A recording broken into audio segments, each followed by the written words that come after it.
now. It is 6:30, and we're calling to order and announce that a quorum is present. I need a motion to approve the minutes of the September 1st meeting. I will. Pam Goodwin. Thank you. I'll second. Motion carries. We need a vote. I'll approve. They did. Oh, did I Oh, miss I'm it? sorry. Yeah, all in favor? Aye. Aye. Any opposed? Done. Okay, we're having a public hearing on item A, consideration of the following variance request. A, allow an existing structure and proposed porch addition to encroach approximately 10 feet into the required 25-foot rear yard setback on a 0.1697 acre lot located at 913 Elizabeth Drive, legally described as Diamond Hill Estates, Phase 2, Lot 7, Block F, currently zoned Townhouse District TH, as requested by Earl and Estella Warren, the property owners. Case number 21-09-10-ZBOA. Good evening, Board of Adjustment. The applicant is planning to build a porch addition at the rear of his home located at 913 Elizabeth Drive. The house currently fronts a bend in the road. Because of this, the rear of the house is exactly on the 25-foot rear yard property boundary. The applicant is looking to build a porch and a porch addition that will encroach 10 feet into this rear yard addition. Staff does not feel that this is contrary to public interest. The applicant has provided letters of support from his adjacent neighbors. The applicant is also present and available for questions, and I'm happy to answer any questions you may have. Will it be an open porch? I mean, screen or what? So it's post open porch. I'm sure the applicant can expand on that. Anybody else? Thank you. Hearing is open to the public.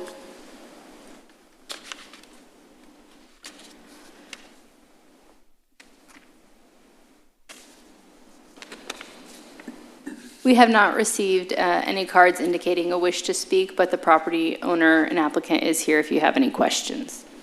Okay, now, is there any documentation from the neighbors as far as? All right, the neighbors did provide letters of support on this Okay. case. Okay.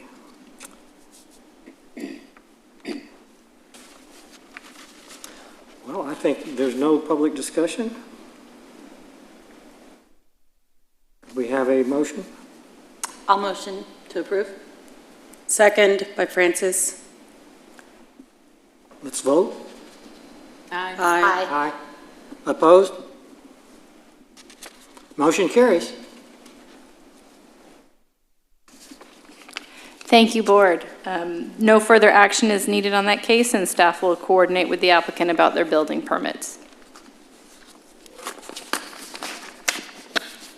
Okay.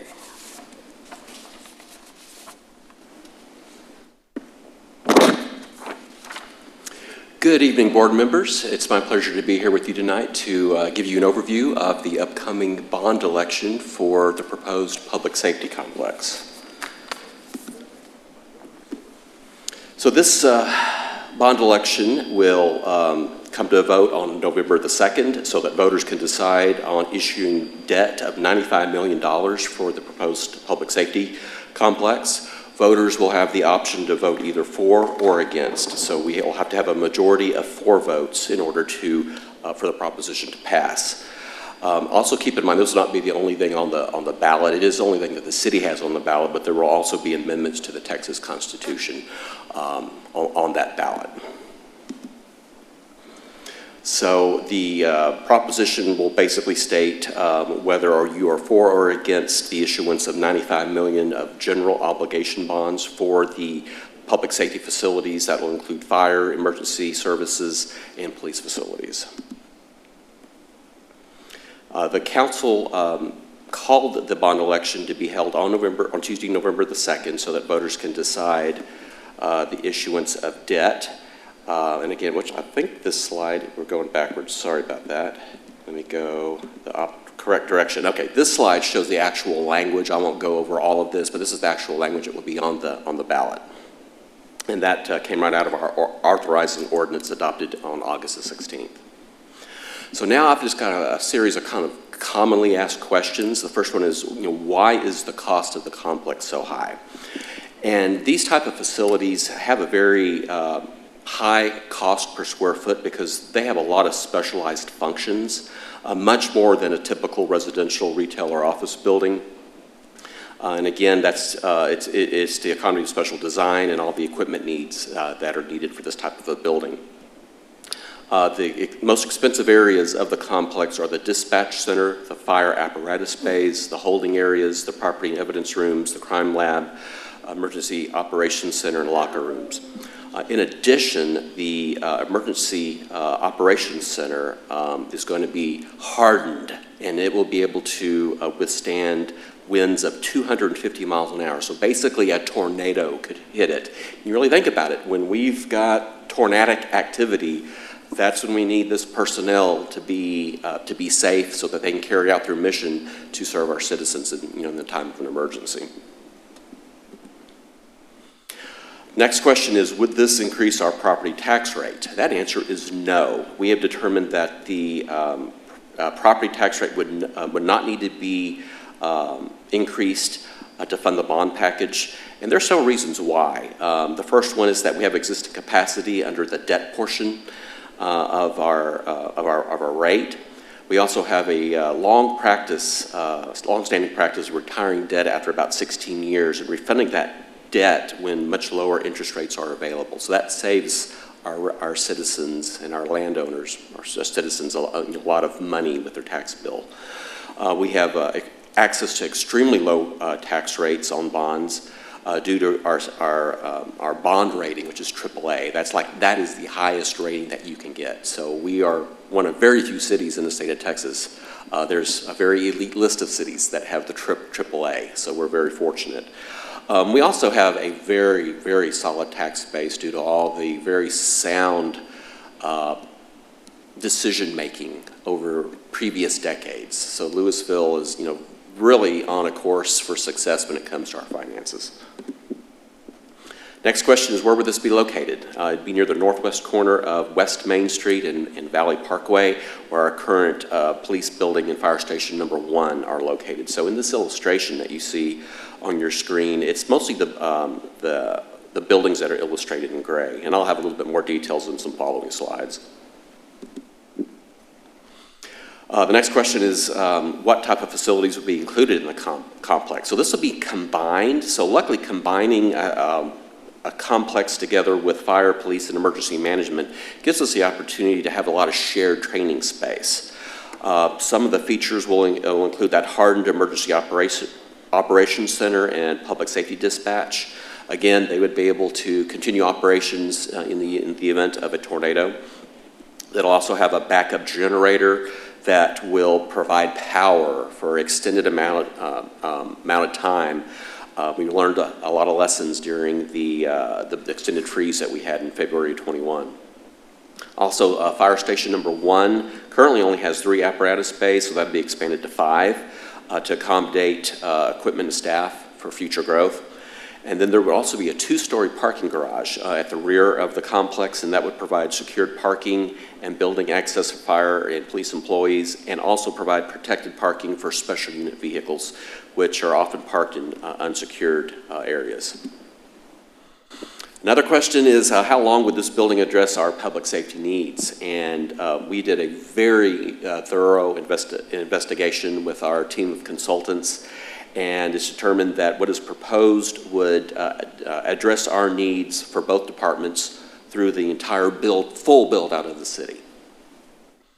Another often asked question is, how old are the current buildings that we would be replacing? The fire department building opened in 1984 and was expanded in 1997, and it covers almost 25,000 square feet. Fire station number 1 is even older. It opened in 1975. It was expanded in 1997, and it has about 12,000 square feet. So combined, about 37,000 square feet.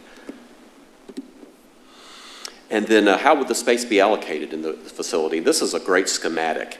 If you look to the left-hand side, you'll see the gray footprint. That's the current jail that would remain in place because it is a newer facility. And then the areas in the various shades of blue would be the police areas. The areas in the various shades of red would be of the fire department, and then the areas in yellow would be shared spaces between the two. So it'd be a very efficient building. As far as our election schedule, for the Denton County portion of Louisville, which is the vast majority of Louisville, early voting starts on Monday the 18th, goes through Saturday, October 23rd. The hours are 8 a.m. through 5 p.m. That week of the 18th to the 23rd, Monday through Saturday. Sunday the 24th, early voting will be from 11 a.m. to 4 p.m. And then the final week, Monday, October 25th through October 29th, voting will be available from 7 a.m. to 7 p.m. And you can, there's several different places to vote early. You can vote at Thrive or at the Denton County Administration complex in Denton, or any other early voting site anywhere within the county. The small portion of Louisville that is in Dallas County, this is their schedule. There are a couple of possible locations, Coppell Town Center or the Courts Building in downtown Dallas, or any other designated site in the county. And again, their hours are similar to Denton County's, Monday through Saturday, the 18th to the 23rd, 8 to 5, Sunday the 24th, 1 to 6.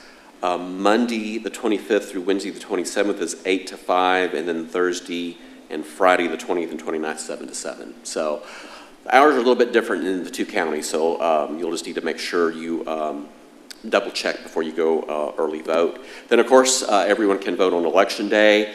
Polls will be open from 7 a.m. to 7 p.m. on Tuesday, November the 2nd. And again, you have to go to your assigned polling location to vote on election day. So if you have any questions about early voting or any questions about election day locations, you can contact the city secretary's office at the number listed here. And this is my final slide. Just wanted to see if any of our board members have any questions about the bond election. Could this involve adding some police officers? This is strictly for the facility. The personnel is addressed as part of the city's annual budget. That's when we look at positions. Now, I did not get a chance to attend the budget workshop. Was it brought up then? I was out of town during that public hearing. I could double check and get back with you. I'm not really able to answer that right now. Okay, thank you. Are they going to have to destroy what's there now to build this? And if so, where are those guys going? If the bond election does get approved, our consultant team will come up with a very detailed strategic plan on temporary locations for the various operations to guarantee that there will be continuity of operations. Our citizens will not see any disruptions in service. So that'll be a very detailed, coordinated plan. We've had to do that for other city facilities when we've replaced existing facilities. So it's fairly common. You just have to come up with do a lot of advanced planning. What about the children's room that LCP AAA funded? I'm sorry? The children's room, Ashton's room, is that going to be carried through to the next one too? Is that currently located at the police station? I am not sure. I can double check into that, but I would imagine with it being a larger facility, most likely it would be included. When would this happen? When will the construction occur? We won't really know until after, we can't really start anything until the results of the election. From what I understand, the staff would be going full steam ahead. So there will be typically there's the phase of, putting the plans together and the bidding, and then the next phase is just construction. So I don't have an exact timeline, but roughly that takes a couple of years, complex of this size. Okay. How many square feet was it? Did I see that? How many square feet? I'm going to have to go back. I know the current facility is about 37,000 square feet. I want to think, let's see, And it's 95 million? 95 million, Wow. yes. I'm not sure if the actual slideshow, Yeah, I don't recall seeing on the new one, what was proposed for the square footage. It's the only thing going to survive a tornado. Yeah. I believe it's around 100,000, almost 100,000 square feet. So it'll be significantly larger than the current facilities. Awesome. Thanks for presenting this, my Yeah, friend. thank you. But I'll be glad to follow up if y'all would like for me to check into some of those other questions. Thank you, sir. You're awesome. All right. Thank you. Thank you very much. All right. We will entertain a motion to adjourn. I'll motion that. I'll second. Go ahead, Dave. We are adjourned.